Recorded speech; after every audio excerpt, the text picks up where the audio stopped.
ప్రియమైన దేవుని ప్రజలారా, ప్రభు నామములో మీ అందరికీ శుభాభివందనాలు. ఈరోజు దేవుని వాక్యం, నేను నీకు ఆజ్ఞాపించితిని కదా, ధైర్యంగా బలంగా ఉండుము, భయపడకుము, దిగులు పడకుము, నీవు ఎక్కడికి వెళ్ళినను నీ దేవుడైన యెహోవా నీతో ఉండును అని యెహోషువ గ్రంథం 1 అధ్యాయం 9 వచనంలో రాయబడింది. ఈ వాక్యం దేవుడు యెహోషువకి ఇచ్చిన శక్తివంతమైన ఆజ్ఞ.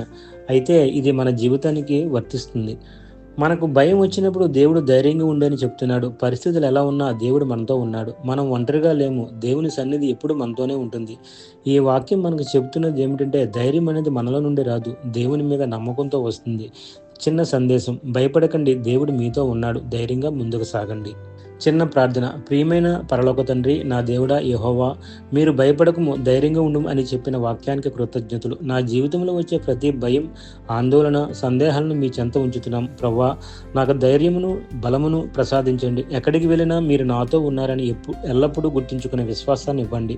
నా హృదయాన్ని శాంతితో నింపండి. నా అడుగులను మీరు నడిపించండి. మీ సన్నిధిలో నడుస్తూ ధైర్యంగా జీవించినట్లు నన్ను బలపరచండి. యేసుక్రీస్తు నామమున ప్రార్థించుచున్నాము. ఆమేన్.